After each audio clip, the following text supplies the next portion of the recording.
નમસ્કાર મિત્રો, શું તમે જાણો છો કે તમારું બ્લૂટૂથ એ તમારા માટે ડેન્જરસ સાબિત થઈ શકે છે?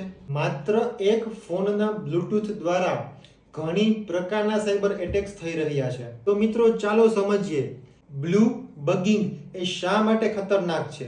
જ્યારે તમારું બ્લૂટૂથ ડિસ્કવરેબલ મોડમાં હોય છે ત્યારે હેકર તમારું ડિવાઇસ સરળતાથી શોધી શકે છે.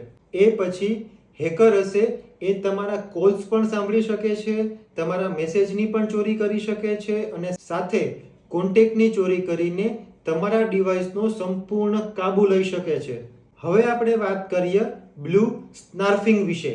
બ્લુ સ્નાર્ફિંગ એટેકની અંદર હેકર તમારા તમામ ડેટાની ચોરી કરી લે છે, જેનાથી તમને કોઈ પણ રીતે બ્લેકમેલ કરવામાં આવશે અને તમારી પાસે કોઈ પણ પ્રકારના પૈસાની રૂપિયાની માંગણી કરવામાં આવશે. બ્લૂટૂથ સાથે સંકળાયેલો ત્રીજો સાયબર એટેક એટલે કે બ્લુ જેકિંગ. હેકર તમારા ફોન સાથે બ્લૂટૂથના માધ્યમથી કનેક્ટ થાય છે અને તમને નકલી મેસેજ મોકલે છે કે તમે કોઈ લોટરી જીતી ગયા છો અથવા તો તમારું બેંક એકાઉન્ટ બ્લોક થવા જઈ રહ્યું છે. આ મેસેજ ઉપર ક્લિક કરશો એટલે કે તમારો ડિવાઇસ હેક થઈ જશે અને તમારી સાથે ફાઇનાન્શિયલ ફ્રોડ થઈ જશે.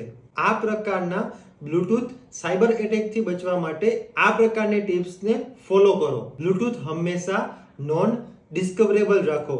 ઇટ મીન્સ કે જ્યારે તમે તમારા બ્લૂટૂથનું કામ પૂરું થઈ ગયું હોય તો તરત જ તમારા ડિવાઇસમાં બ્લૂટૂથને ઓફ કરી દેવાનું છે.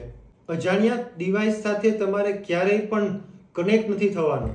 આપણા ફોનને હંમેશા અપડેટ રાખવાનો છે અને કોઈ પણ પ્રકારની અજાણી લિંક ઉપર ક્યારેય પણ ક્લિક નથી કરવાનું.